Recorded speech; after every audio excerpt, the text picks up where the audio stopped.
to my podcast series.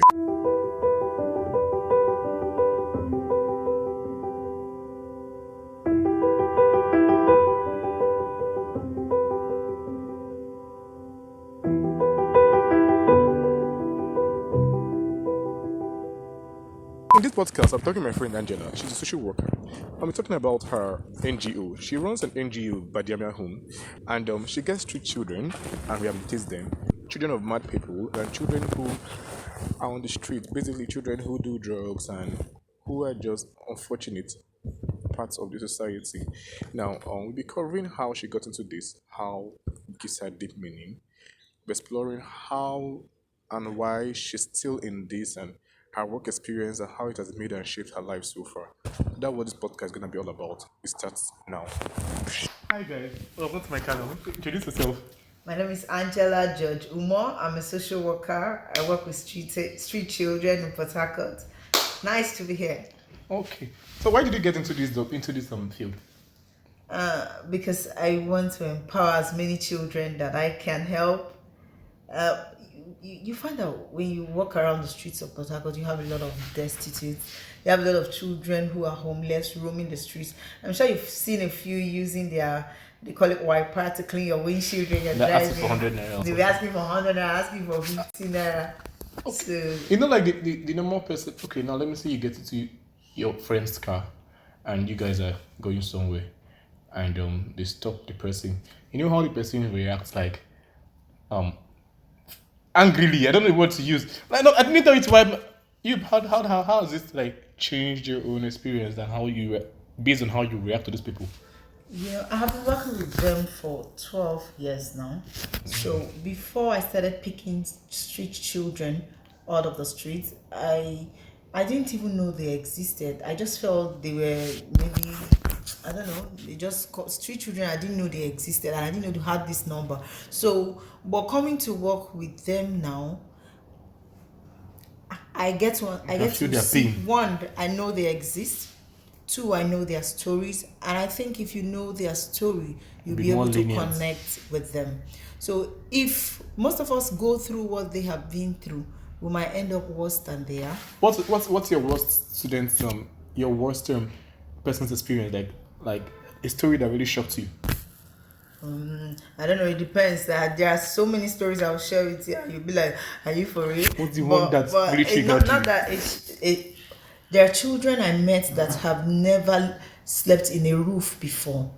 In 2011, I met a boy and then I gave him, usually we had a walk-in center. You just come, eat, I teach you how to read, write, and get you engaged so that you take your minds off the trauma associated with living on the streets, and then make you sleep and rest. And in the evening, you go back to the streets. Then we didn't have a home. Then I gave this boy a mattress to sleep, and then he lay down on the bed, and then he started crying. Oh. And I'm like, what's your problem? He said, is this me? And I was like, I don't get. He said, is this me? How old was this guy? He should be like 15 or 14, maybe 14. Where are his parents?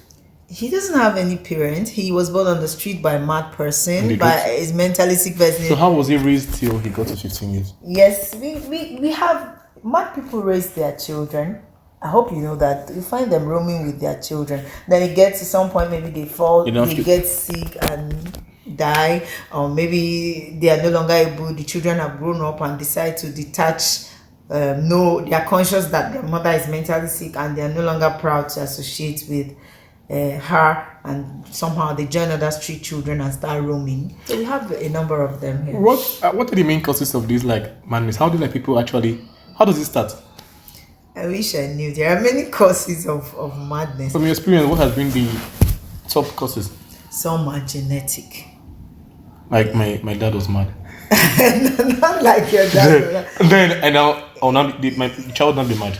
There are genetic factors. There are environmental factors, stress, and we're in Nigeria. In fact, do you know that statistics has it that 1 out of every 4 adults. So you might be mad. 1 out of every 4 adults in Nigeria is having a mental health challenge. I think we all have mental health issues and all that stuff. But the thing is, like, when it gets out of control, and the people around you cannot even help you contain yourself, and you get to the street. Most times it's because of the people's ignorance, the people who are supposed to help you, because anybody is predisposed. We are not all mad. That's why the percentage is 1 out of every 4. Okay, so we have like 13% of people mentally people. Yes, insane people in Nigeria. Sorry, mentally sane. Nigeria, mentally insane. We have 10% of mentally. No, one that's out of every 4 Nigerian. One is Nigeria is over 280 million people. So that's what's the percentage? So that's about 40% or 50%. So imagine. So we have out of every 4 Nigeria, 1 person is not you see, the truth is that we are not all mentally sick, but we are all predisposed. Anybody could fall victim of mental. So wait, what? Like so far, you see that some can be genetic. What are the causes? Have you had any person that like was into hard drugs and it kicked? Yes. See, sometimes it's the fact that you're predisposed to mental health that even gets you into hard drugs. Like you're predisposed to serious depression that makes you get into. Yes. You know, there are people who always talk themselves down.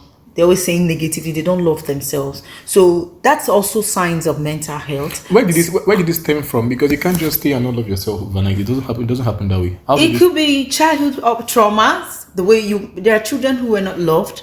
There are children who have gone through abuse. Wait, what do you mean by love? Like, do you mean like cuddled every day, hugged, kissed? My son, you're beautiful, and all that. Words of affirmation. Do you know that there are children that have never been affirmed, appreciated, and they get into drugs, vices because they are looking for acceptance, appreciation, words of affirmation, example, appreciation, example. Wow, you're doing amazing. Well, you're awesome. But what if it's not true? What if you're lying to me just to make me feel good? It's not possible that there's anybody who is not doing well in one aspect of life or the other. It's not possible. Okay, so why are like our parents here blind to like? Why can't they see that? Sometimes they feel like when I was growing up, our parents feel that if they tell us they love us, my dad, I never heard my dad saying I love you. My mom never imagined. But you saw it from the actions. And I don't even think, yes, I could say my mom cared, but my dad, I'm not very sure. Like, you didn't even see from the actions that he was actually... No, I didn't feel like he loved me. Wait, on your birthday, like, he did nothing. Just, hey, Angela, happy birthday. He doesn't even know if I have a birthday. But, like, can you remember any form attention he ever gave you or anything that this man cares about me deeply? The only times I know I have that, maybe when he eats his suya and is remaining, I just have to stay around and wait. I think Nigerian, especially Igbo men, the way they show their love also by sharing their meats with their children. Like, it's not like... Yes, it's part of it. That's how they... But for me, I think a parent who loves me should want to be part of my life, should want to be part of my growing up, okay, and not wait until... What do you mean by that? And you should be able to ask me, are you back from school? How... I'll see you. Yeah. You should be able to ask me, are you back from school? How are you today? You should be able to like know what's going on in my life. That little attention. Will you ask your parents, like, okay, no, because as a young person, 10 years, 11 years, 12 years, 13 years, that's the time that we have interactions with the opposite sex and with the same sex. Now, many people in school, like 13, 14, that they are angry because they're not socially accepted. Okay, and it makes you sad and depressed and all that stuff, or you got rejected by a girl you were toasting 11, 12. We had that kind of conversation with your child. Hey, you didn't want to break your heart. I already have this kind of conversations with my children. At what age do you think is best to start that kind of conversation? As early as the child shows maturity. 9, 10, 8. There are children that mature earlier than... If at 6 my child comes and asks me funny questions, I should know it's ready. I've had times my daughter comes and like, 9, Mommy, what is sex? Mommy, what is sexual intercourse? And you don't look surprised at all. Your Why face, should I look surprised? no dimple, no smile, no. Or you try to hold yourself. See, we are in the 21st century with the internet and... No, leave the century and the internet and all that stuff. What's your body and facial reaction when you ask that question? I expect to see, because I've seen children abused, raped at 4 years old because we're and innocent. younger. because they are naive and they don't know. So as early as the child is curious, you start using the language they understand and tell them. What language said that? See, I will explain to my child. I don't like to call their sex organs funny names. I tell you, this is your penis, this is your vagina, and then when someone touches your breast, when someone touches your vagina, you know that the person is encroaching in your personal space and all that. So you don't paint pictures. Okay, so these guys that were not appreciated when they were younger, they were into the affirming world and all that stuff. It made them run away from the house or what? It makes them begin to doubt who they are. It makes them lose self-confidence. How do you find meaning within yourself? Meaning within yourself. Sometimes it's not the same route for everybody. For children who had amazing upbringing, already they have a background, they have something to, and they've been supported. I tell you, you don't want to know the number of adults who are still struggling with acceptance. Everything they are doing is to please their parents because they've never daddy issues. Yes, daddy issues. No, that's even worse than daddy issues. Is this one that never had it's daddy issues. As in the child wants a 50-year-old man, no, he still does not feel he's adequate. An example, like when all these 30-year-old, 40-year-old guys and 40-year-old guys make some money and get a car, like here in Nigeria, they'll carry it to the village. Don't talk about. They have to understand that I have arrived. They have to understand that I have arrived. I mean, this car, nobody believed in me, so I have to prove a point. But look at it. The question was, how do you find meaning within yourself? Now, let's say all that was zero. Your parents were not there. Your parents' friends were not there and no one was. So eventually, how do you become stable in life? And okay, first it starts with your inner conversation. It's the second, you believe in yourself. Okay, and then understand that there's life beyond you. Right? When you accept yourself and you find meaning, adding meaning. Sorry, what do you mean by life beyond me? Life does not. We are created to depend on each other. So I don't sit down. We're social creatures. You don't sit down and expect people to show you love, people to care about you, and you don't step out of your comfort zone to make a difference in the life of others. For me, that's where you find meaning. By the time you begin to put a smile on the other person's face, it doesn't have to be something huge. It will words of encouragement. By the time I see you smile, make a difference. It could be just compliment. Your wristwatch is really beautiful. Thank you. But then the thing is this. If I keep complimenting you and you're not complimenting me, you know that's called unrequited compliment. Unrequited. Do you know I feel emptier? Yes. No. You don't feel emptier. It's a perception. When you're young now, I'm drifting off, but I'll still get back there.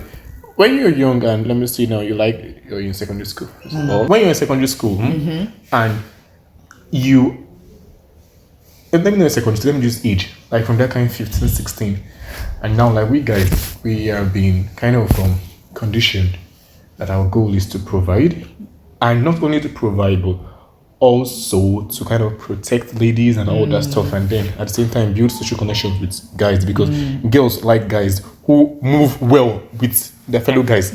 Now, and those days you write love letter and all that stuff, and you keep doing these things for this girl or just whoever you're attracted to. Yeah. You on her birthday, you get cards, you help out with all these little things, and you never ever feel any sort of reciprocity. You start feeling empty within. So how can that void be filled? I think the problem is not who you are giving attention. The problem is you, the motive. Why will I be giving you attention? Because I expect that you give me back. No. It's biological. I want to please you because I want to have something to do with you. But that's not clean. That's not the kind of difference we were talking about, making a difference in people's life, finding meaning, finding purpose. But this is where it starts from. And expecting something in return. So it's possible you're actually investing in the wrong project.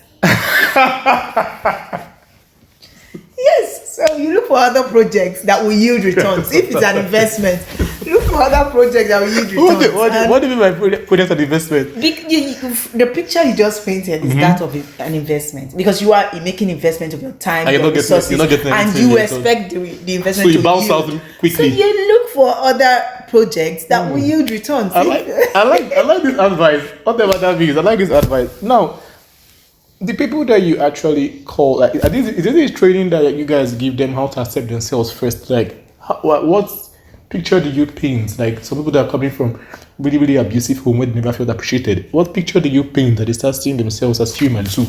What kind of things do you tell them to? It's it's a mindset that has been set before. It's over time, so you need time also to reprogram the mind. So, but it starts from perception, helping them to read books, getting there are informations that they took in. What kind of books? Example of books you've given so far? I have a lot. I have a lot from the neurosurgeon. What's his name?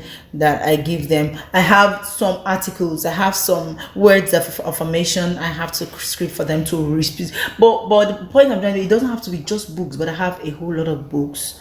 Okay, I'm trying to remember his name. Ben Carson. His Gifted Hands. The Gifted Hands basically was how he was growing up. How his mother saw him appreciated, telling him to go to the library and all that stuff. Thank you. Did you see he didn't have a father? Yes, but then they don't have any either. So they could relate with that story. Spiritually? No, not spiritually, because the same story. Yeah, but you don't have a father. The life didn't treat you fairly. Life didn't treat you like that stuff is fiction to them because it's not their lived experience. They never experienced such a thing, so they can't imagine it. No, they have similar stories. They are deprived. Ben Carson was deprived. He didn't have a father figure.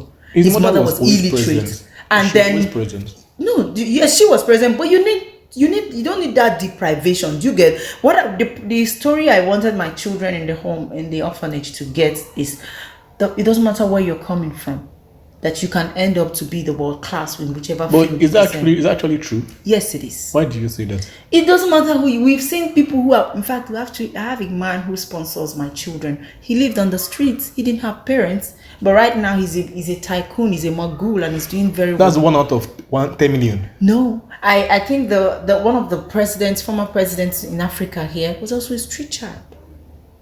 The statistic is so low. Goodluck Jonathan told us that. You said the statistic is so low. Okay, let me take you up on that. What's the statistics of people who end up making it in life, who become successful?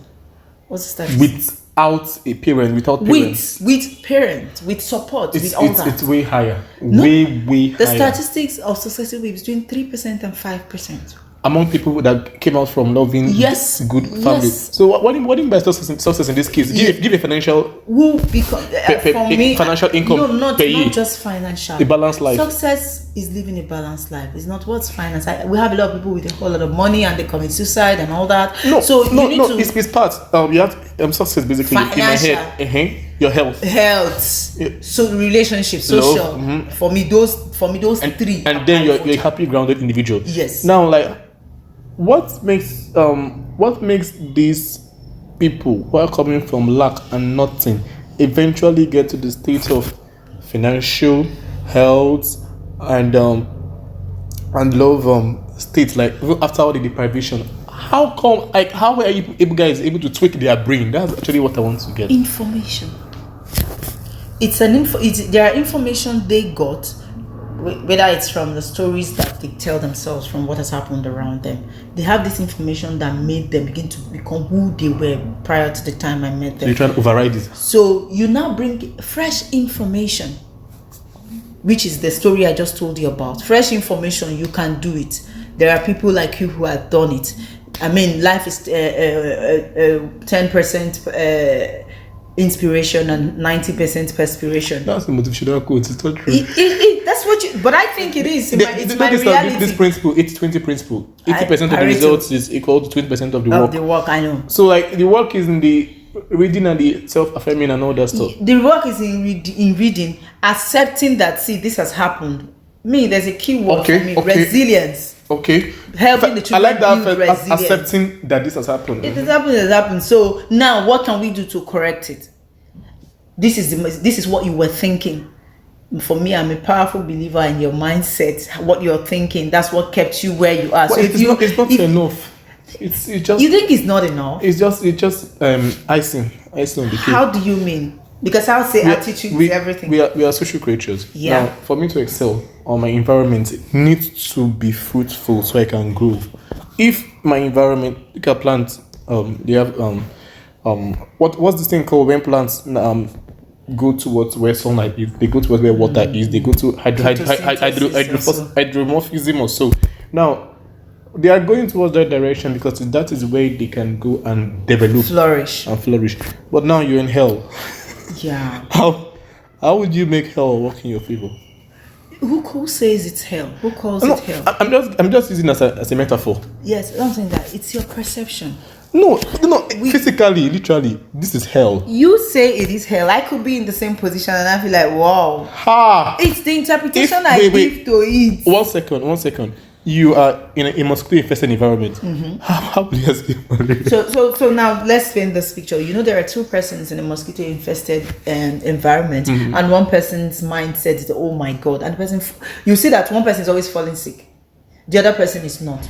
If you dig deeper, you will find that it's because of the interpretation, the meaning that the other person gave to the infection that's affecting his health. While the other person say, mosquito is a new thing. And he does not begin to think this is a serious problem and all that. Every health, there's a book I read recently that every health, including the malaria, your immune system, has a direct relationship with what you were thinking and your mindset, your attitude at every given point in time. What book was that? Attitude is Everything by Kate Harrell. Yeah. So look at it. Now the thing is this here. I'm trying to relate our biology with our real life, our real lived experiences. This book I was reading some years ago, Conscious Suggestion and Auto-Suggestion by Emily Coué. Okay. So basically saying that the greatest control you can have on yourself is to control your thoughts. Yeah. Exactly what you're thinking, yes, your mind. Yes, sir. 99% of people cannot do this and can never ever get to that state. Never. Ever. Yeah, how do you get your start? You can control your if I get sore and cut your leg, can you remove your mind from your leg that has been cut and start living positive like you say attitude is everything. It's a gradual thing you get. Your leg is cut. You know that you had leg before, and you know all the good things you do with your leg. Now you have been incapacitated. This leg is no longer there. You're living a new life now as a paramedic. You have no legs again. Not paramedic. How would you recover from such? Because it's way more than traumatic. It's now physical impaired damage. It's a choice. I would either decide to focus on all the things I'm missing. I would either decide to focus and bury myself in the things I would have done that I can't do now, or I decide to think of the opportunities that could have arisen from the disability. We have the Nick guy, what's his name? We have a lot of people who are disabled that became famous because they were disabled. So it's a choice. But we don't know if they're still depressed in they could be, because after all, we have normal people who are still depressed. Okay. It's a choice. Do you guys practice hypnotherapy on your students? No, we don't. That is trying to relieve and replay your former traumatic experience so you can gradually heal from it. Like you're watching a movie. Yeah. This was your life. Yeah. You can see it. Yeah. And then it hits I suggest different programs No, this is what you can actually remember. Okay, example, I had a car accident. When I was in the car, the driver was smoking. And at a point, the truck was coming and he didn't know. And then, boom! The truck hits him. That flashback, you're getting it in real time and you're telling me that experience. So I'm trying to help you and make you process that in real time, not avoid it. And then from there, we can correct. So have people actually tried revisiting people's past traumas in real time? Let them sit down and tell you their stories and revisiting and reprogramming at that time so that they can face, they can look forward. Because now what the issue with them now is deep-seated trauma that keeps giving them constant anxiety, because at every point you remember where your experience is, where you're from, what happened to you, the time it happened to you, and this thing blocks you from seeing straight. Yeah. So how do you guys unturn that? Because that's the thing. That's actually what I want to know. How do you unturn it? That good thing, we have a psychologist who have sessions with them. So I would want to believe that maybe there might be hypnosis or whatever at that point, but personally it's not my domain. So quick pause. There was a technical issue while filming this, so for the next 2 minutes 50 seconds there will be no video, just audio. I don't know much about that, so I leave it in the hands of the psychologist who comes. So, but what I can establish is that a lot of them are I've gone through traumas, and sometimes they take it out on you. In what way? They are aggressive. They don't trust anybody because they've never been loved. And then, in fact, you're showing somebody love and he's suspicious of you because he has never been loved. So they take it out on people. So how do you gradually cut through that? Patience. Keep at it. Okay. Have you ever, like, you know how you like, as a human, if you want to approach a ferocious dog that you've never met before, there's some body languages you can use and how calm you come and the dog will calm down.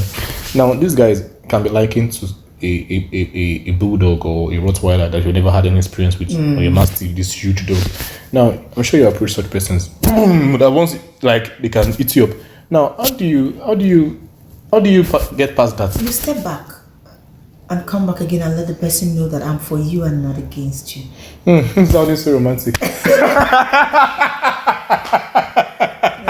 But really, you just make them see that I'm for you, I'm not against you. It's my actions. So, what's your drive? What do you start to gain? When you go meet these guys? What's your drive? To gain is the joy that fills my heart when I see that spark come back into their eyes, when they start believing in themselves again, when they start becoming who they thought they were never going to be. And the last time I saw my boy who scored 301 in JAMB, and this is the same child that told me, please give up on me. He was practically begging to give up, and I said, no way. He said, see, auntie, he stutters. Don't worry, you've tried. See, I won't be able to read in my life. I said, who says that? He said when he was growing up. Does he have ADHD or any of that? I don't know. But what I know is that he said his father, when he was growing up in the village, they told him he's a no good, that his head is blocked. Boom. And that he won't be able to read. So when he came to the class, I have this 3 months classes I take, because you see a street child of 16, 13, he can't even identify the letters of the alphabet, let alone read. He can't read. He has never been to school. But how do you get to write JAMB in the next 3 years? That's what I'm telling you. Miracles happen. Did he cheat? He did not cheat. He wrote the Y, the X himself in the exam. These people decided on their own that they're going to turn into new leaf, and they're going to, this particular, there are 2. The other person scored 280. Was it art or science? Art. The one who scored 301 is science, and he reads on his own. He studies. So I've derailed my joy. What comes? So my joy comes from the seeing. Lord who made heaven and earth.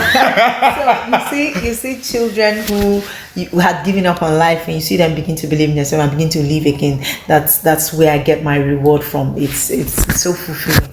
Okay, now the thing is this: people ascribe some of these issues, some of these causes to like a spiritual thing, like maybe they are the one woman in their village caused them. What would you say about all that rubbish? Let me not call them rubbish, but what would you say about that? It's superstition, but it has a very strong hold and effect on us. On the superstition, the carriers or the people propagating the message? Who? We are all suffering because of it. People who accept it as true. Yes. And also, look at us. Most of these mentally sick children that I rescue, those ones who are born by later. They were told that their grandmother. No, they were told that their mother who was sick was cursed. They were spiritual, whatever, and then somebody in the village made their mother mad, and that's why the person is roaming the streets. But whereas the honest truth could be that it's a minor mental health that could have been addressed if they had taken the sick person for medical care on time, with the right diagnosis and medication. So now the thing is, these people who are actually propagating this message, how can they be stopped? That's why I'm happy doing this podcast today. The major challenge we have is ignorance. So you find 80% of the people who are roaming the street mad, the first place, check. The first place they took them to for rehabilitation was church. Or the pastor to lay his hand. Yeah. But all they needed was that diagnosis and the. But then after going to church, coming back, and like there's no form of betterment. Why do they still keep stressing on the fact that this is spiritual, this is not ordinary? When your sin is not working, you can see it in real time. It's something that beats me. But you know that we as humans, I don't know why you see an educated man who has gone to school abroad, and he comes back, and religion is an opium. Religion has dealt with us. So that belief is sometimes stronger than if I tell you that it doesn't beat me, it's a lie. But it beats me as to how we can see that mad, because that's why you the last time you said that it's madness, that we are all mad, because you're doing the same thing and you're getting the same results. And as I don't understand, is it actually religion or insanity? Because I believe that religion has its own rule. Sorry, is it either religion or illiteracy? Because I believe that religion has its own rule, and education has its rule. Religion is to mold our moral life, how we should act in this world. No, not the brainwashing. Now, I don't want to deviate too much, but now, the Bible stories, they teach us morals. Not necessarily morals. They're able to show how people act in this world, how people can be deceitful, how people overdo and undo, and then at the end of the day, how they end up. So you're able to foresee your life when you start doing evil. When I mean evil, when you start living against your principles. Okay. And then you can see those who were steadfast, how they got rewarded in the end. Yeah. So I believe this story is that this is what they direct. Okay. Take the good. Understand that whatever you are seeing now has been experienced by other individuals. These are their lived experiences. Mm-hmm. Okay, now the purpose of these stories is to help you see that you can actually transcend from this to this clean without sin. Mm. When I mean sin, I mean without missing the mark, without being gullible, losing your principles and all that stuff. But my only that these guys are both religious and illiterate. So that religion plus illiteracy breeds superstition. That's why you're able to think about this rubbish. My grandmother in the village did this to me, and they keep working with that program. But then, the people that you say that they feel that you give them time, because when you approach them, you notice that resistance, and you come back again. What's the experience after? What did they tell you after that? They start accepting you, they've seen that I mean the best for you. What actually makes them feel that way? Because even if you're doing something for me too, I feel like you have something to gain from. Why are you doing this thing for me? What do you want to? What's their reaction a week later, 2 weeks later, 3 weeks later? When they start softening, they become indifferent. They just be passive, just like robots moving. Because I have a field team, and what we do is we take food to them. We play games with them. Basically, we build a relationship, a trusting relationship. Because if you don't build a trusting relationship with a strange child, you don't even get to know the person's name. The name they tell you is a lie, because they don't trust anybody. The child's name is Elijah. He tells you his name is John, and you begin to call him John for 2 years. Yeah, so it may take you a long time. So when you start taking food to them, start playing games with them, by the time you need over time, 6 months, 3 months, their guards, they begin to drop their guards. They begin to see you as a friend. So the goal is not for you to start it's just when you start feeding a dog. That's what we do. So feed them and play with them. Over time, they begin to tell you. Okay, what do you think is the role of churches in reducing this amount of mad people we have here? What do you think is the role of churches, religious institutions? Well, sometimes I ask myself, do the churches, do they know the truth? What do you mean by truth? Do they know that this person's insanity it's not as a result of any spiritual problem? Because if they do, why do they insist on keeping the people there and pray and see that it fails? And why do they keep doing the same thing? So I think they are also not aware. Except they know the truth and they want to extort from the victims. I hope you know that I had a story of a guy who was organ trafficking. They make a lot of money from the victims now, family. The victims were. I learned of a guy who lost 25 and he all of a sudden who lost 25 what? No, I heard of a guy who was 25 years old in the north, in the southwest rather. Then he all of a sudden started locking the door, started refusing to eat, started acting abnormal, and said that everybody wanted to poison him, everybody against him. And then he said, he has started, I think it's schizophrenia or something. So it started all of a sudden. What they did was they bundled him and took him to church. So when they took him to church, they started praying. They say it was a demon possessed and all that. And they, of course, Wait, specifically, let me get what the meaning of the words and schizophrenia means. Schizophrenia. So it's this. Schizophrenia. Schizophrenia means a psychiatric diagnosis denoting a persistent, often chronic mental illness characterized by abnormal perception, abnormal thinking, perception, behavior, and emotion, often marked by delusions. Yeah. He started saying that he doesn't trust anybody. People want to poison me. He started thinking his family that he has been living with for how many years? 25 years of his life. He said locking doors, said acting. So they felt madness don't come. So they took him to the church. And then the mother she was a petty trader. The father had a stroke. They sold everything they had because they had to bring money now for the spiritual cleansing. They did everything. So what was your husband welcoming when you were like you want to get into this field? Yes, of course. No resistance. No resistance. He was like when you shared your stories, the stories that all the people you encountered there with him, like what? We are in this together. He's also providing assistance medically to the mad people. No, the children of the mad people. The mad people. I'm not directly working with the mad people. What I do is rehabilitate their children. Now, for the mad people, for those who are, it's when you say mad, I think that's harsh, kind of. It's extreme. He's insane. Not really insane, mentally sick. They're mentally sick. They need, and sometimes when they get the antidepressant or when they leave the environment that triggers it, you see that it's not what it used to be. Now, can you now see where I say when it's not like the motivation, the affirmation and the motivational code that it's actually getting out of that place. Environment. Because like you can't kill mosquito in mosquito infested environment. Sure. Malaria in a mosquito infested environment. You have to take that person away from there.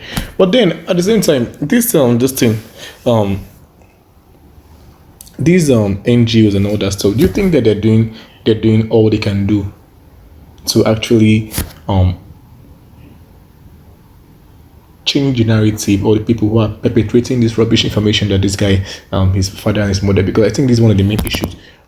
What are the current NGOs that you guys doing to change this news, to change this narrative, to tell a new story?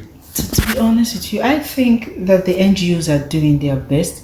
The only area that is lacking, that needs a little more work, is advocacy as it concerns advocacy and awareness. Because if we have more awareness, it will take time, because over time these people are built with the mindset that this superstition has overridden reason. So it will take time. But what does advocacy mean? When you begin to speak for the rights that they should be given attention. For the mad people? Yes, they have a right to mental care. They have a right to health care. But they can't afford this. So why are we paying tax? We pay tax. I pay tax. I pay my tax. Why am I paying my tax? It's so that these people I can win things like this. And because the truth is that now today is this person we call mad. It could be anybody. It could be anybody.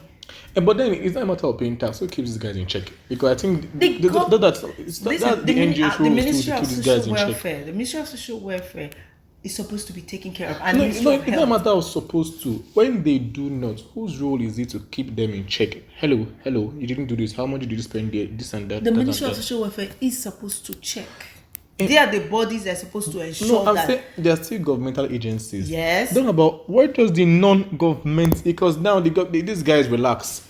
Because no one is actually firing you. Like when I mean firing, no one is constantly questioning. No one is telling you, Angela, you did not do this.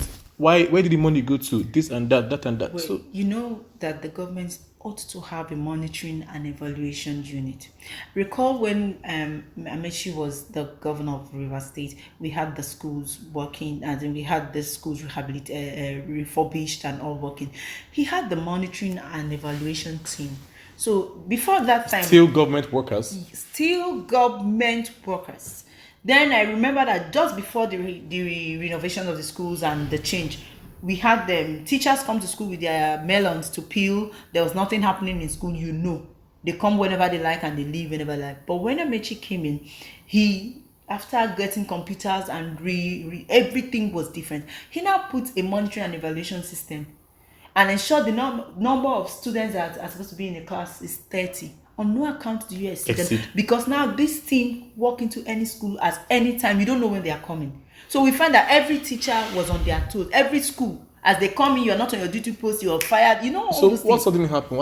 How did they start relaxing again? So not like there was a change of government, and we have a problem with succession and following. Accountability. Continuity is our problem. When any government comes, it doesn't follow what the other person, the legacies left behind. So that's the challenge. So it's still the government's responsibility to put the monitoring and evaluation. Okay, how can insanity be? How can these mentally ill people? How can it be totally eliminated from Nigeria? How can we put an end to it totally? I don't think it can totally be eliminated. Everywhere. I mean, no, that's not what I mean. I mean, people that we can actually visibly, physically see on the road, on the streets, moving mad, like homeless and tattered and. Take all of them to a mental home. Take all of them to a mental home. We need more mental health institutions. As we speak, the whole of Port Harcourt, we have just one run by government. The few others are run by individuals, and then you can't afford them. Okay, but we need more facilities, and we need more doctors employed. We need more mental health doctors. Do you get? So that's the major challenge. If we have more hands, as we speak right now, there, if you go to Yaba in Lagos, the mental health facility there, they have just 33 doctors, and you find that one doctor is to see between 50 to 80 patients, just one doctor in 1 week. How effective can that be? Wait, 33. How many doctors are actually meant to be on ground? I hear it depends on the number of patients your facility can accommodate. So it's not supposed you have this, how large your facility is. You can't take in doctors that will exceed the number of patients you are expecting, or that your facility is tailored to accommodate. You get? But what I know, I can tell you for a fact, is that the number of doctors that are available, of the max exodus going on in Nigeria. The max exodus. Okay, look at that. Why do you use that word? 9 out of every 10 doctor in Nigeria is seeking for a way to live. So we don't have enough hands. We don't have enough mental institutions to take care of these people. I feel if we have enough hands, enough mental institutions, and enough awareness for families who have people who are deranged, and then instead of checking them in for diagnoses and to the hospital, and they decide to opt for the church, if this is done, I'm sure that the occurrence will drastically reduce. Your colleagues, what's the smoothness of the job like? Are they really cooperative, or is there any form of now, is there an issue in administration, this one will say this, I'm like, Angela, why are you telling me to do that? Why can't you go do it yourself? How is the relation? Is this smooth? How is the ecosystem? There are no, anywhere you have people, you always have those kind of frictions, but I think I've been blessed with an amazing team. Everybody knows their job responsibilities, and then you know what you're supposed to be doing. Nobody tells you go and do this. You know what you're employed to do. So the good thing is that their staff, they are paid, so they do their job. Apart from their staff and their paid, do they find joy and meaning in doing this thing? If I can find joy, why not? No. Let's not generalize. You are your own person. These guys are their own persons. So the same way this thing gives you joy, the spark in these ones deranged people makes you feel alive and happy and cool. Do you think that's no? I don't want to use the word think. Do you feel that these guys actually have the same? Do you feel these guys actually feel the same way? Well, I will speak for myself because I've had a few experiences. No, I'm talking about based on their reactions. Yes. I think so. They are happy because everybody's working towards one goal. We want to see this child, we want to see these children rehabilitated, we want to see them turn a new leaf. So when that happens, the joy, the first reward you get other than your stipend is the fact that, oh, my effort is not in vain. So it paid off finally. Oh, it paid, everybody's happy, it paid off. Look at this guy. I went to Lagos the other day and I met one of the children I rehabilitated in 2012. And he paid for the bills for my hotel. One of your ex-students? Yes, one of the children I rehabilitated is a graduate. He works in Lagos, and he was telling everybody how I saved him. So when I looked at him, he has turned into a big man, and so my effort paid off. You get? The other day I went to email. As I was coming, I saw one of them who is now, he was a drug addict, and then, but look at him today. He was like, thank you for saving my life. Can I pay your transport? Can I do this? Can I carry your bag? So you're the Jesus, you're the Messiah. I'm not the Messiah, but by the grace of God, I played the part I should play, and I'm very happy to see them. Okay, this part you talked about, the second part, let's get into drugs. This part you talked about, he was a former addict and all that stuff. Now, what are the actual things that really cause? We have mentioned two things that really cause madness: the nonsense, superstition, spiritual rubbish. No, it's not a cause, but is that what we assume? And then we also talked about who abuse drugs, Substance abusers. Sorry, we're not talking about that. That's what I'm talking about. Basically, like me as a young person, I don't enjoy all these things. I tried them before. I tried weed. I've drank more spirits, like 40% and above. Now, I don't enjoy it, but now when you're in a group with your friends, you want to please, then you want them to see that okay, You want to conform. Not necessarily conform. They are persuading you that it's just one shot, and then you don't want to feel like you don't want them to feel bad or sad that this guy, I beg this every time, I beg don't come make. Yeah, so you want to please them, peer pressure. Well, okay, let's call it peer pressure. But at the same time, you want to please them, and you don't want them to like ostracize you from their group. Now, this is one way people actually gradually get initiated into these drugs. Now, the cocoa is this: how did most of these people, how did they get into, and how did they have access to these drugs? Wow, the street is the largest market for drugs. So I have children who are 9 years and they're already doing drugs. 9 years old? Yes. What kind of drugs? Real drugs, hard substance, the cracks, the meth. How do they afford it? Or do they steal it? Meth is affordable. Meth is, I think, a wrap. They have the one they further break down to 200. Have you tried any one? I haven't tried because No, I you have should. need for No, it. no, you should. So you actually, you just take a little I don't need dose. to try. So no, like so you can put yourself in their shoes to get exactly how they were feeling. That high. Why? Because you go back to it because it keeps you kind of high to escape reality. Meth is an opium. What does opium do? Opium numbs you from reality. Good. So what they are seeking, and I don't blame them. If you were in their shoes, you would take more drugs than they did. Now, living on the street alone, other than the factors that led you on the street, is a Herculean task. Okay. For children who live in my one, they sleep under the Bridge. No, under the table Fire. of the women who finish selling their meat. Mosquito doesn't bite them. Who is talking about mosquito? Is their friend. So mosquito is not the problem now. I'm talking about when it rains. Now they're sleeping under the table. Okay. Now it rains. The water surges under. They are cold all night. You know they don't have clothing. They don't change. You don't have anywhere you keep a bag or something. So sometimes they have 4 clothes on, because if you take off any clothes, if your fellow street child steals it, you get bullied, you get abused and all that. So they stay. When it starts raining, the child will wear this refuse bag and tear it just to stay warm, and then you can't sleep under the table anymore. You have to stand until it is morning. If it rains out through the night, it's your business. So, and then if they escape that harsh reality, whatever, when they do clean the windshield and they get paid, they get tipped off, the money that they get, you will ensure. A street child was telling me the other day, I make up to 1,500. You have to give your madam. You have to give your madam 80%. There's no madam anywhere. So, but there are bigger boys. That you have to That's what settle. they call. So they make. The guy tells me he makes 1,500 every day. But that. Wait, he sells what? Okay, after cleaning, Cleaning, disposing refuse, and doing all those chores for people. In a day, street child can make up to between 1,000 and 1,500. But that he ensures that money finishes before night. If not, I've had a case where they put raw super glue on the eyes of children just because as they're sleeping.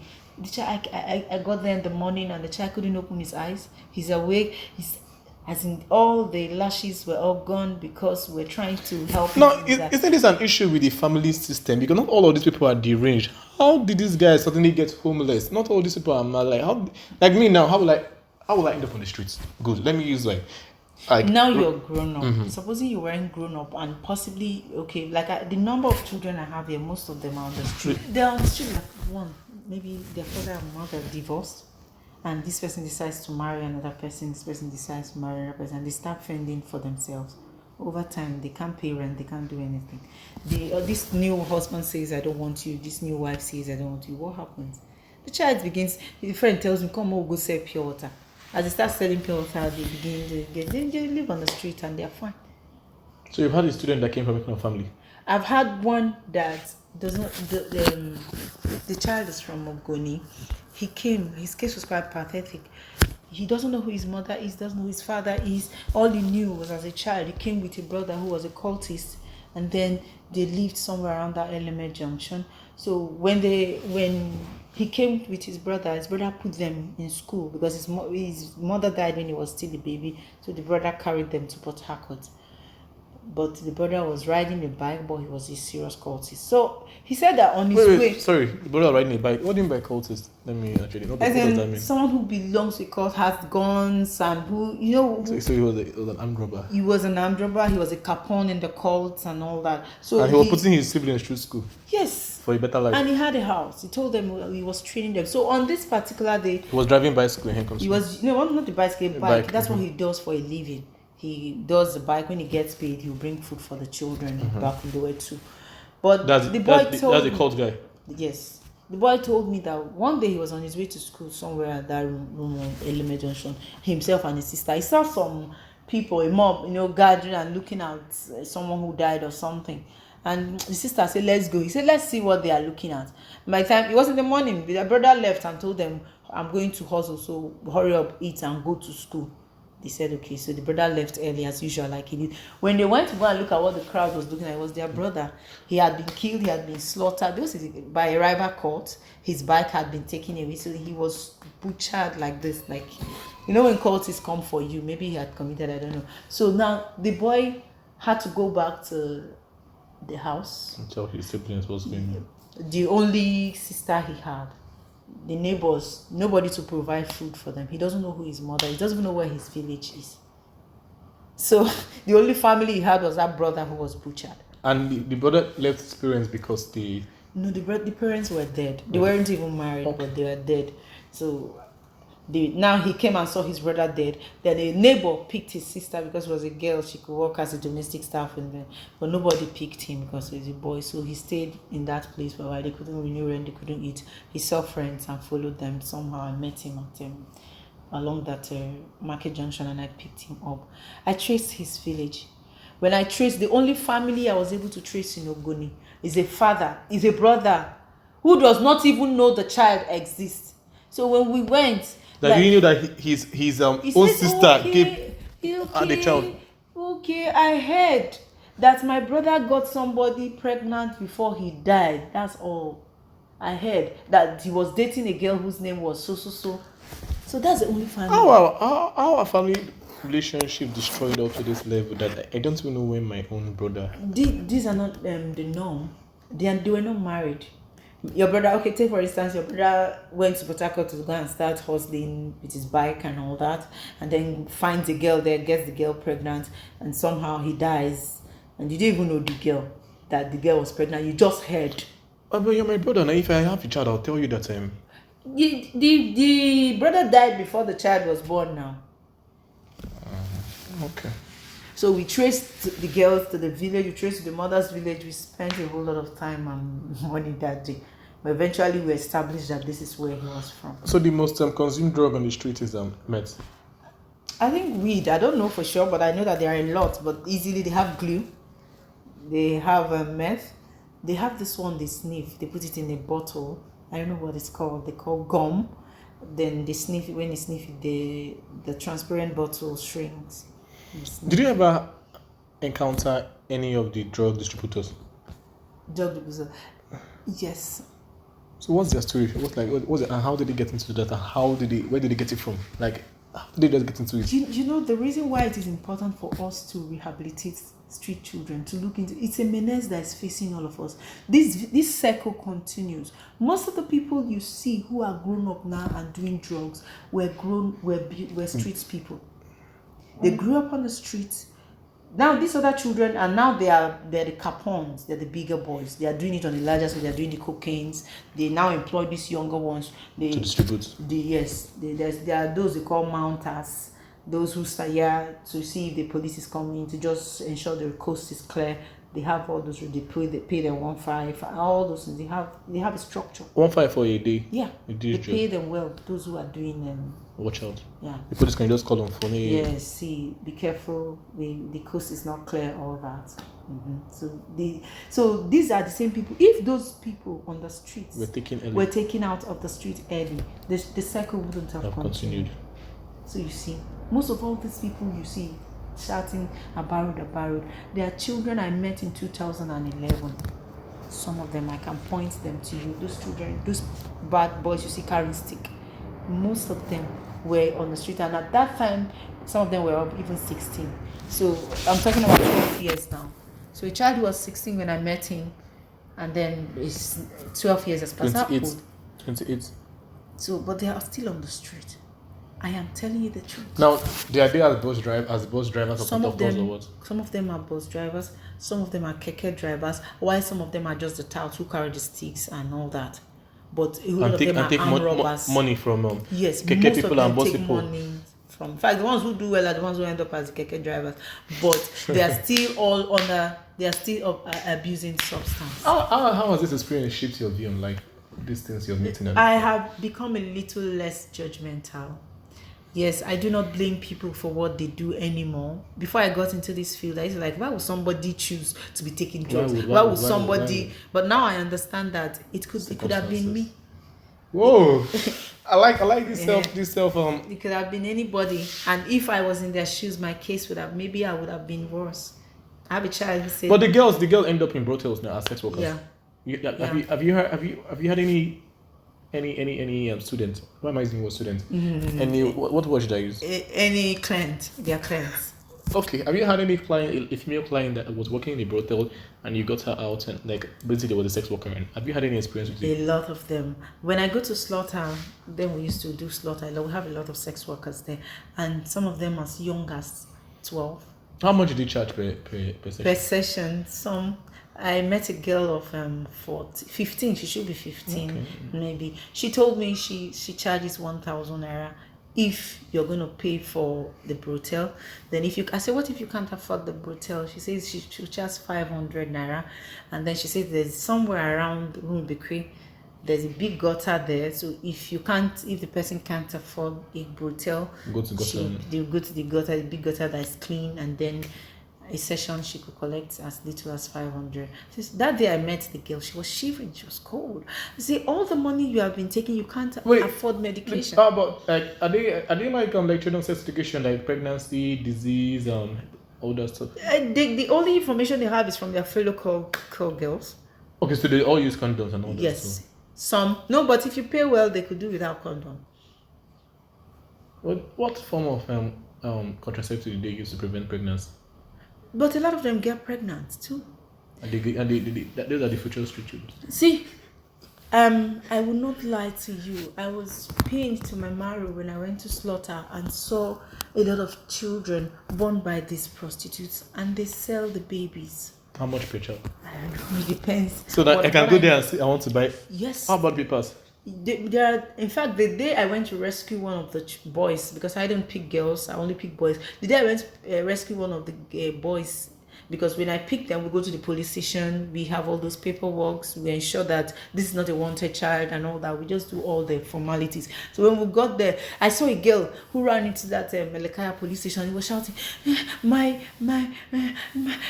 she was my baby. She was a street girl too. My baby. The policeman was like, calm down. What's the matter? Said that she went for work. The work she went for was prostitution. By then she gave her baby to a fellow. Because that's how they do. When you are going, you drop a baby, and when you come back, you just before I came back, that the girl had arranged with the boy who got her pregnant, also a street boy, to sell. That the woman came with the car and the man was passing, and they grabbed the baby. They were settled. They had settled. So they had what did the baby collectors use use the baby to do?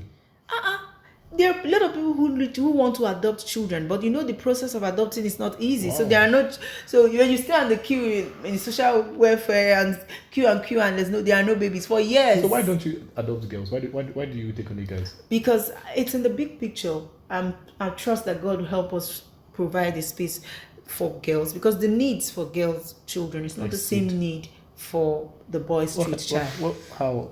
Now, the kind of children we are dealing with are children who have already gotten exposure, street exposure. A lot of them are wild. A lot of them have done drugs. A lot of them have seen things. In fact, a street child is an adult. Do you get? So you don't go and pick a girl now and put them together, except you want them to start making babies. So their needs, yes, and also their experience is not the same. Okay, most street girls have you see at one point or the other, they will take them, go and start doing working as housemaid, and at some point do sex worker. You have all those things. So if you want a rehabilitation plan, it's not the same plan you have for the boy that you have. So the trauma trauma is similar but not exactly the same. But are you able to give each client or each student a distinct experience? Like, instead of working with them as a group, do you work with them? I don't work with any child, with two children. No two children have the very same experience. No two children.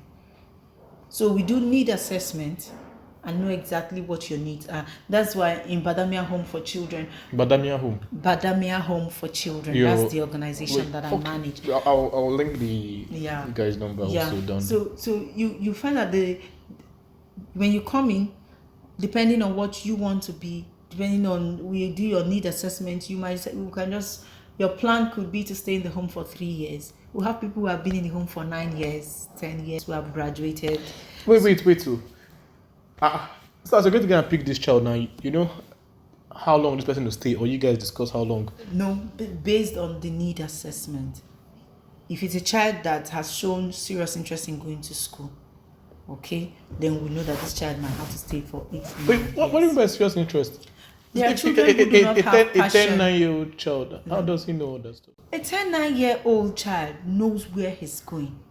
9 years old. I am telling you, knows. Baby. You will show. 9 years is not a baby. You see him, he's very interested in reading. 9 years old is primary 5.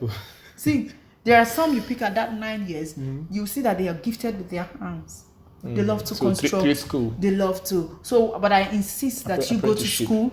I insist that you do at least JS3 and try to see how I can push you to get SS3 if possible. But you see that some are not even interested.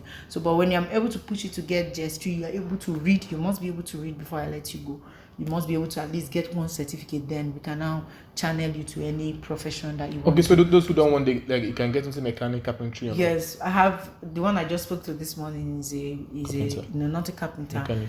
I have a few mechanics, those who have graduated as auto so mechanics and they are working. a car for your child. Then I have the one that sews clothes. I have barbers too. I have those who are also riding keke and all that. When you're done, you'll be smiling. No, this is a beautiful experience. Yeah. Have you had any child that even after all the care and attention, everything, you still no? I have a few failed cases. Yeah, it's heartbreaking. After how many years? The one that broke my heart was the one that stayed for after, let's say, 7 years. He still went back to drugs. How does I don't understand this? How does this metamorphose? How does it? You're being with people who are changing their lives. Now we're talking about mosquito infested environments, taken out. Now you're out of that place, and now you're in a new place. So how do you still see drugs? When it comes to that's why substance. They've not been taking it for the past 7 years. Yes, but there's something called relapse and going back to the environment that triggers it. So this particular child, you're missing the place. You're missing the environment. It's possible. I don't know, but I know that this child, I taught him how to read, and he was like, "Is it this easy?" I would have been able to read. I didn't know it's this easy to read. So I taught him how to read. When he was able to read, I put him in primary 3, and then we had our home tutorials. We fired them up. We're very big on that to ensure that they can cope with regular children on the school, because if you don't do the home tutorials, they won't be able to cope with other children. So did primary 3, 4, 5. I put him in GS1. JS2, JS3, SS2, and he was doing fantastically well. Luckily, he got admission to study in one of the polytechnics in the East here, and then I was happy. We got sponsors. I was sending money. He did the first year. The second year, I went to check up on him. Little did I know that he had stopped going to class. Yeah. There were two. One was studying. After school, where does he go back to? He lives. I'm in Port Harcourt here. He's somewhere in the east. He's somewhere. Like you guys don't have State. any co-agency. Sister agency. We send I have someone in Enugu who goes to check up on them. I also have been there like twice. Now, then after school, where did they go to? What place do they call home? What we are out to do is to empower you to become a total complete man. You don't go back to anywhere. Now along the line, you guys sleep on the road after school. I want to know you have to be established. You be like there are two sent to the university, to the polytechnic. The other one was a failed case because after everything he went back. He couldn't complete his course. He went back to drugs. I kept sending money to him. What course was that? Architecture and design. Oh fuck! Why did he? Wait, sorry, but these people, like, how do you actually establish their career paths? Consent. You work with the child over time. This is a child I taught how to read. Hey, but architecture is technical. It's mathematics and all that stuff, This and child design has a and drawing. fine mind. But I think he decided that's what he wanted to do. But somehow I began to feel bad. Like maybe if he had done fine arts, he would have done better. Wait, did you see his first year result? Yes, I saw his first year result. It wasn't so wow. But he told me he had one at carryover. At that point, he would have been like, okay. I was willing. Switch to I was so willing for him to switch. But then he now stayed back in school. He wasn't going to class anymore and kept telling me he was in school. I kept sending money. Because I feel that this thing gets, like, the school, the subjects, the exams, the tests, it gets so tough, the pressure and everything. And then they start. So why don't you come? Because you know that I would have ensured you do something. At some point I said, maybe it's my fault. Maybe the architecture and design is too tough for him. We could have done fine art. But what I expected was come up and tell me the truth. In fact, up to the point that I went to look for a placement for IT for them, I didn't know that he had to formulate results sent to me, all that. I got in touch with the HOD. The HOD told me I should speak to him. The HOD refused to open up. I wasn't happy. The HOD knew that he had stopped going to school anymore, and that all the cover of the HOD, he told the HOD that he wasn't getting as much money. He lied to the HOD, and the HOD felt okay, I wouldn't expose him, so, and mandated him to come tell me what the matter was. He never did until I got to find. In fact, I had gone to the company, they've given him a placement. He came back and started going, but guilt. He started going to the architectural firm where he was doing his IT. And they were paying him 10,000 naira. He was coming, they were helping him with stipends just to IT. And one day he stopped going. So that was when I started digging until. Is it that his boys in the drug priest were calling him? I don't know, but right now he's not doing drugs. But no, right now he's still taking the substance, still abusing substance. What is he doing with his life now? Just roaming. He's a talented painter. He can draw. So he paints walls and all that? No, portraits. He sells. Okay. At least his case is not not hopeless, but it's not. It didn't. And I have one who is an accountant. How I anticipated, but how does that make you feel when a student doesn't reach what you aimed for them? No, I used to take it personal before, but not anymore. I've come to understand that. You let them go. Yes, it's a reality. You've done you. Yes, it's a reality. But now the thing is, I understand that you guys are training these guys to be men and all that stuff. But do you guys having a spreadsheet, an Excel sheet, where you have a maintenance schedule? Probably every week you call this one, this guy, because you need. You have to be part of their lives. Yeah, so they won't go off. So what we do is we try for 1 year after you leave the home. We set you up as we set you up as maybe a barber, maybe like the one who is an accountant now. We have a team. We have a rota. you will visit this, we will visit, not call, we will visit each and every one of them to be part of their lives.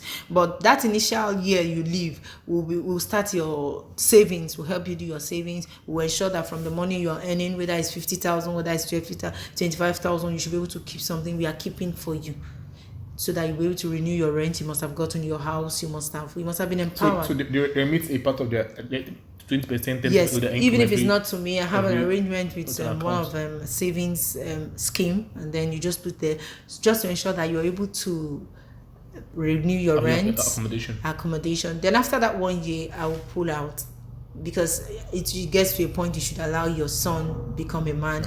So we hope that you would have seen how the savings ran, and then Well, you'll say this. Your son become a man lots of times. Well, okay, let's dive a little bit into this. Now, in people like this become a man, whatever that means, I don't know what that means. I don't know what that means. yeah, it's just to make decisions for yourself. I don't have to do the Okay, savings so for you too can become a man. Yes, I can. I That's can make decisions. thinking for yourself. Yeah. Okay, now the thing is, we talk about escaping reality. Why is it that people don't want to acknowledge your reality? Because it's hard, it's difficult, it's painful. So you smoke it off. Yeah. Till when? It's an illusion, but it's a sweet illusion. You're not tried this. You're not giving me your time. You've not done alcohol. I've done alcohol. And you were high. And yes, I got intoxicated and I hated it and I never did it again. I hate those things. I don't like that. But then, when you're talking with yourself, you cannot relate with them because, like, say, man, you know how it's in the. You don't feel really. I have done a lot of research. No. I have read. See, I don't need to take. I've taken alcohol. I know how I felt. Mm-hmm. I know what it means to hide from reality. I know what it means to hide. At that point, you're in cloud 9. That's it. I had a child, 215. When he takes that med, yes, 2015. He's when he happy takes that med, you see how small that guy was from work. My guy. You see how small he was, but he can take on the world whenever he's high. See, may this your height not deceive you. I go bring it down. When he's high like that, even policeman he will challenge you. but when the drum wears out, you see him humble. Hangover.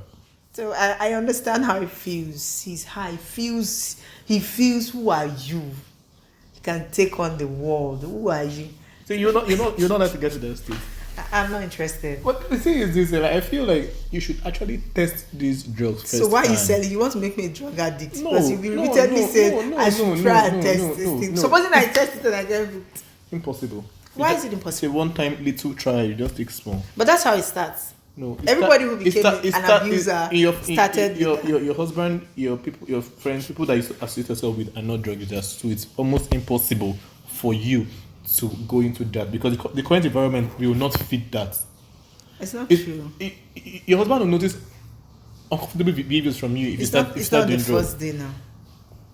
What do you mean? He can't notice on the first day. No, you will start hiding. I know. I have a friend. But then by the time he gets to find out I'm already hooked. No. This is someone that he has known you for 10-15 years. Yes. And he knows your behavior and how you act. So he's not like, my guy. Then you be like, and then you become aggressive. It's See, he knows this is not my wife. Most people who are abusing substance actually are seeking for help, but they can't help themselves. I met a child recently. The child said, I want to confess to you. I'm still taking weed and I need help. I said, when you're ready, come to the center. He said, I need help. I've not been able to stay off. And when I try, I get back. And this helps. It robs me. He confessed to me. He said, it robs me of opportunities. I feel I'm inadequate. I hide from people who would help me. Anything that will take me away from the source of the weed. And he said, Auntie, me, I know they take meth too. And they take burumiri. But burumiri is the meth. That's the local name. The dissolved one. I don't know what it is, but I know that's what they call burumiri. So he said, I take just the weed, and it has ruined my life. I said, do you want help? He said, I really do. I said, when you're ready, come. It will cost you something, but come. I read that the only solution for alcohol abuse and a lot of addiction is God. Quick pause. There was a technical issue while filming this, so for the next 2 minutes, 8 seconds, there will be no video, just audio. Like most people, I read this book, The Power of Habit, some years ago. When they go to the centers, they tell them that you have to give your life to Christ. That has said God as your personal savior and everything. You have to forget about your previous sins and come to Him. Okay? And it's kind of overrides their brain. I don't know how that works, but it's scientifically, statistically, from all experiments they've done and research people have conducted, this has been the most successful approach. Why? I've been thinking about that. Where did you get the statistics that has been? Because I've seen a lot of people read it up online. I've seen, like, when you come to a place where everybody here has been taken by God, like the former addicts, the former users, and that environment has been like created in such a way that if you go back to this, you're going to sin, and you're detaching, you're separating yourself away from God. I don't know what that God means. I don't know how they implant that thing in their head. So, like, you want to be in constant union with Him, so you don't go back to. So, like, you've not heard this before? I'm just going to take my time and do a research. No, I know about rehabilitation. I know about rehabilitation that were successful and they didn't have to go through this route. And did they track those guys' lives over time? Yeah. You think they never went back? Some, there were relapses. In most rehabilitation, you have relapses, and then sometimes you but they said that this God own it's permanent solution. And this thing is, I don't know, this thing is so deep. What's the best way? What's the best way for people not to end up on the street? For parents to be up and doing and take responsibility. People that their parents die, people that their parents are very, very, very miserable. The government, it's the government. So the government should be that husband. New husband government. Yeah. How will the government come in? A child that is born on the street, there is supposed to be a government-run to go and check for babies on the road, yes. And who give birth to them. That's why we have the Ministry of Social Welfare. You don't. Do you have a child? Yeah, that was born by mentally sick. I was trying to tell you the story the other day. So that was born by a mad person, a very insane woman. Okay. And then they were roaming the streets. By the time on one of those occasions, the government officials came and packed all those insane people and took them to God knows where. And then I got a call from some of the military men who were walking around that area where they knew when the child was born. They knew the child has been roaming with this mad woman, and they also know our organization. So they gave me a call and that this child went to go and clean and do his chores. By the time he came back, the government officials had picked this mentally sick mother. How can you help? Can you take him in? So I made them sign the papers for me because I couldn't trace. That's the only child I've not been able to trace his background. So those guys did for me. Now, the appropriate thing that ought to have been done is that this child, the call wouldn't have come to us if the government was up and doing. They would have gone to the government agency. Yes, they would have just put a call across, not even gone. They would have just put a call across that there's a child here who is abandoned. And the child gets care, gets attention, doesn't spend the number of. So you see? So parents just need to sit up and do what they're supposed to do, and then take care of the children that you give birth to. These parents don't get any orientation before giving birth to these children. So, like, when you say sit up, what do you mean by sit up? How can an ignorant person sit up? It's painful when you go, like, all the times I was pregnant, I had to go for my antenatal. They take all the pains to teach you what you have to do, the drugs you have to take, the food you have to take, and all that until the baby is born. And what to even feed your child? To feed your child. So why don't they give any lectures on parenting? Even there's no lecture whatsoever. Should the lecture be on parenting or on contraceptives? Because you're not ready to have that child. So why do you go into them? As in, now that you already have the child, you're coming to the hospital so it's too late. It's too late to start telling you contraceptives. So why don't I empower you with information and skills, parenting skills that you need to safeguard the life of. So I have asked myself, Why are there no classes, parenting classes? Because there's so much emphasis on the drugs you have to take, how to ensure the baby is safely born, and all that, the food you have to feed the baby between the postnatal and antenatal, the attention, whether in the government hospital or in the private, is quite, there's a lot of attention being given to this direction. So my question is, why are there no tips for parenting? Why don't we teach these parents responsibility? But the thing that these parents, they grew up in homes. So what was their father? What was Were their parents also ready before they had them? Okay, let's say it's already damaged from the home, from the where they're coming from. Now these people now that have their children, what is the direct influence around them? Like, how are their peers raising their children? Because now you gotta meet or last month, for example. Hey, what's now you're doing? Your child is still in primary school. You're looking for secondary school.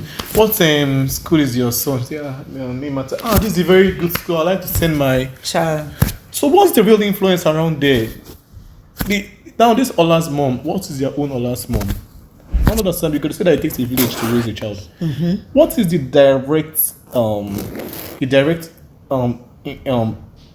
what is the influence on the other parents around them? What kind of life are they setting for their children that you can see and emulate? Because we're social creatures, we learn by mimicking and all that stuff. So this is it that there's no, it's not possible for there not to be any genuine, like, people that have good dreams for their children in that same place.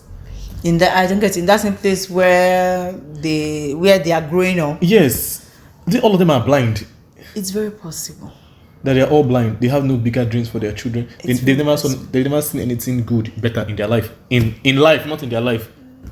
Well, that they can aspire. What my son to be. Yes, we've had cases where, like, well, I wish I could send my children to the school Aka is going, but my husband, my purse, my financial capacity won't be able to accommodate. So let me face. Besides, all fingers are not equal. Let me face my life, that we are not all born. No, I'm talking about people that are in the slums. So the people in the slums will not be going to. I'm supposed to say the people that the discipline that they give the children, they good. So like those things. There's hardly anybody in the slum that has the only thing you pick up from the slum is negativity. Yes, because that's what the environment, everywhere you turn, everybody, your friends are all drug abusers. Everybody around you is dealing with cultism. Everybody around you is dealing with one vice or the other. So where do you get the inspiration? So, but you still find that's where people like us, that NGO, come in. When we come in with a different perspective, different mindset, and then we can't. I find that you can't make cost change. You talked about treating malaria in a mosquito-infested area. So how do you? The environment is heavily infested with negativity, and you want to know where does it get the vibe? If you want the child to get positive influence, you remove the child and take the child to an environment that is positive, and the child gets. That's why we have a home. As we remove the child, we take you to the home and then start a process for you. So these parents are out of the picture. They have no cure. Like, forget them. Some of these parents are the ones that introduce their children to substance. So they can be getting money to parents. Yes. Have you had any students? Oh my world, a lot. In fact, hardly there's any parent. In the course of my practice with street children, I met a child, just one child, whose parents, mother and father, are living together. Because you don't find hardly any street child you see mother and father living together. But I found one. He's from somewhere from Momok. That's where he comes from. He said, River State. Yeah, River State. His mother and father were living together. So I got curious. How come you have a mother, you have a father, your siblings, and you're living on the street? And then he told me his story. It turns that the father was a drunk, the mother is a petty trader selling bonds, and the resources is not enough to cater for the 7 children, and she was already pregnant with the last one. I don't know if it ended up being the last.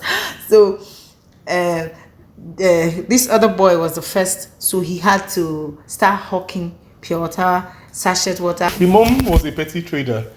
She was doing bonds, and the dad was a mason. He had 7 children. You know, when most of the children I've come across are victims of divorce, death, loss of parents. So it was very intriguing when I came across a child and I traced him and I discovered that They had a family. he had a mother, he had a father. The mother was a petty trader selling bonds. His father was a bricklayer doing medicine somewhere. But I also found out he was a drunk as well. So The boy.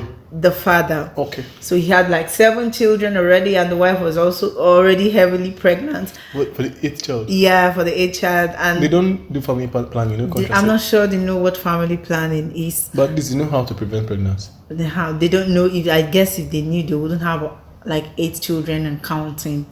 So when I traced the child, Wow. I found that the parents were saying. So I was curious. I was intrigued that most of the children I meet are either none of them have both parents living together. So why are you on the street when your mom and dad are alive and living together? So when I dug further, I found out that they were poor because they needed to fend for the number of children that they have, and then they sent him as the first son to go and start hawking. I don't think he was maybe 9-11, between 9 and 11. He wasn't more than 11 years old. Wait, so like there are actually people that don't know, like, regardless of your educational level or illiteracy, that don't know anything about birth control. Yeah. I know in There those are a lot of them who don't know what birth control is. I don't know. My mom, my grandmom had 12 children. If she knew what... No. Then there was a necessity for many children. Yes, because of famine, I understand. And all that stuff. So like, what she would know. But when if you say there's a necessity for children, it's not the entire truth, because not everybody, because these are educated. My granddad was educated. He was working with civil service and he had 12 children. I mean, from one wife, and he had the other wife. So it's not just the fact that 12 children, one wife, the other child. How many children? I don't know how. I think there were fewer, maybe 4. Maybe 16 total. Yeah. So it's not because he was a farmer, he wasn't. It's not because, I think it's also the birth control issues too. The information was not there then. So I don't think it's entirely true because they had need for children to go to the farm. It's also, I strongly feel it's because they don't know how to prevent child. But the most popular method of birth control currently is condom, pull out. How do you expect Which is those people in the village? Very unreliable. At least they can pull out, which is very unreliable. You agree it's unreliable, supposing they have been doing that withdrawal method and... You have a after sex pill. Pussy now, they're very, very cheap ones now. We have IUD. We don't do that here in Nigeria. We have pills that you take to prevent. We know about contraceptive, and also there's a whole lot of superstition around the contraceptives, family planning. I've heard a few people call in from the radio shows and say no, they heard that if they do family planning their heads will fail and all that. How? What do you mean? I've heard those things, that I will be sick, I will become shrink, I will not be fine again, I will be this, it has side effects and all that. So because of that, they choose to do without it. I've heard a few of such. Okay, so the boy that's there hustling for his family now. Yes. The other 6 children were at home playing. We're not going to school because their parents couldn't afford the fees. So what's their activities like? What do they do in the day? The mother hawks the bonds too, and the other some days the others just stay around and play and all that. Around where she sells the bonds. Yes, she hawks the bonds and then comes back, and then they are just around there. So he was now hawking the sachet water to raise money to support the home. So it got to a point where his friends told him, "You're a fool. How can you be hawking and taking the money home while we are hawking and fending for ourselves? You can really be a big boy. So stop going home." So over time... So how he separated? Yeah, so over time he stopped going home. When he sells, he keeps his money. And of course, there are a few times he sold and maybe misplaced the money or ate the money. And then there are a few times he had sold his pure water and then gone back home and then got beaten up because maybe he didn't come back with the complete money and all that. It happened severally, so he felt, why go back home and maybe when I can actually... So the friend told him, I sleep here at night, so when he gets night, so he became a street child. No, like these guys didn't I mentioned 5 methods of birth control: pills, condom, blood. I don't know why this one makes me laugh, but whatever. Good. But at the same time, like these women coming from these poor underprivileged places, you don't know any of these methods. As it concerns contraceptives and family planning, there's been a few awareness I know about, even on radio. So I think the government is trying, because I know there's a radio jingle on that, and I think even the family planning offer, they are free. The offers are free. So the government tries to make it available, but there's this problem with superstition too. Like I told you earlier, they feel if I do this contraceptive, I'll fall sick. It has side effects. It does it. I've had a few men say it's not superstition, but it's true. Some of them, not all of them. There are methods that could suit you. There are different types of contraceptives. There are different types of family planning. If the implant doesn't work for you, the pills may work, whatever. So you don't just conclude that because Miss A had this side effect, you will have the same side effect. You don't generalize. And it's poverty on that cost, because some people can afford. I think they sell condoms very cheap now. Condom is just one way. So if you've done the implant, you don't need the condom.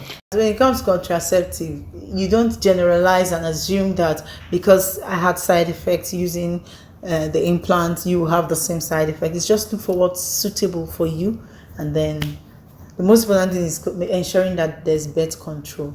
Okay, but from your experience generally, like with all this now, what do you think is the best way? Because I feel like these people on the road, they keep increasing.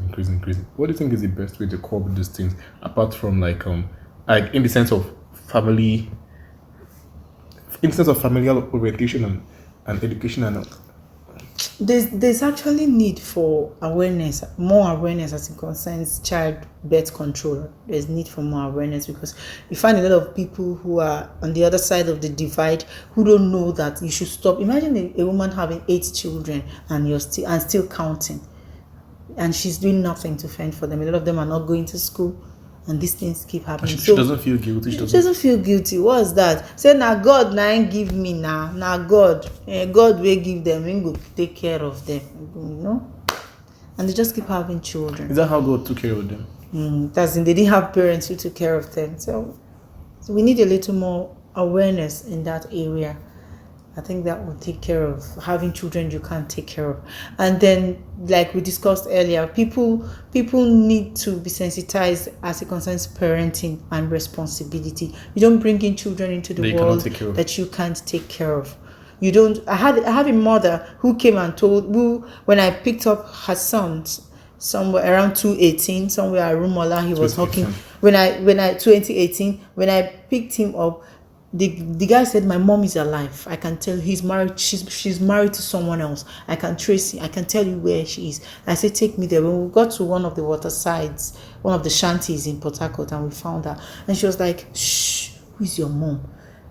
Obviously, she has was the husband around? Yes, she had got married to another person, had another 3 children, and then did not tell the husband that she has had all 3 children for another man. So when I accosted her, I said, you are in this marriage now because I'm taking care of these 3 new children because your husband is around. So if the husband is nowhere to be found, you will still leave these ones to fend and go to another man. She said, no, it's not my fault, it's their father's fault. When he had money, I told him to come and pay my bride price, and he refused until he lost his job. Now, am I supposed to take care of the children alone? So the man left her, or he died?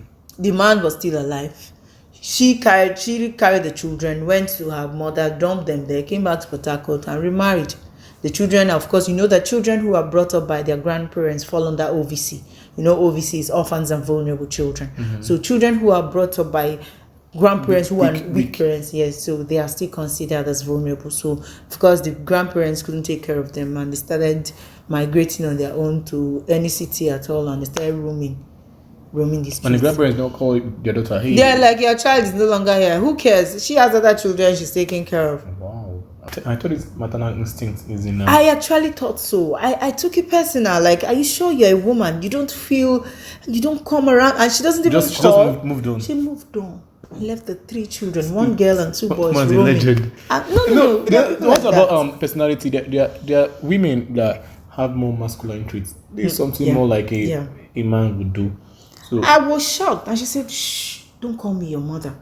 She didn't want the man to know that she had children. Wait, there was a man in the house at that moment. At that moment, the man was just coming in.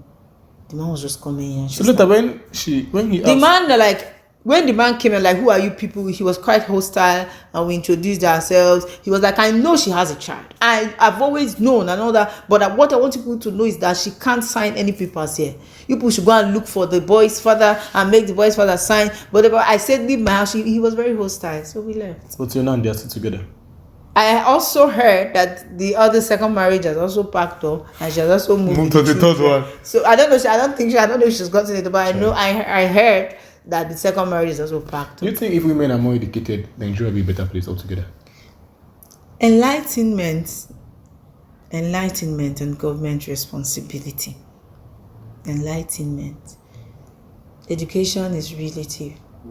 But I feel that when people are enlightened, they'll be armed with information to make better decisions. Yeah, but not about women specifically, because I believe that the success of a nation depends on mothers in a huge way, because these are the people who are raising the future. I think it should be a collective responsibility. No, it's not. I'm not the one breastfeeding that child. But there are children who are born and they were never breastfed and they're doing just fine. Few. The street phenomenon is a reality, and Well, and I believe that actually mothers, if women are actually more educated, but I want you to know that there are women who are not educated that are doing. Raised. One of the boys, that boy you see that was talking about life from the street, his mother is a mentally sick person, but that's one of the children that have turned out to be the best, and it's because of that woman. The woman, yeah, I'm telling you, she's not mentally stable, but she knows what it takes to be a mother. The days that she's stable, she comes to the center. Chiso, the boy's name is Chiso. I feel like if more parents, not specifically women, are more educated, the nation will be better. Yes, I think women, not just women, men should be enlightened, and also they should be empowered with information, with a sustainable means of livelihood, so that they'll be able to take care of their children. How do you think we should end this video with all the things we have said now?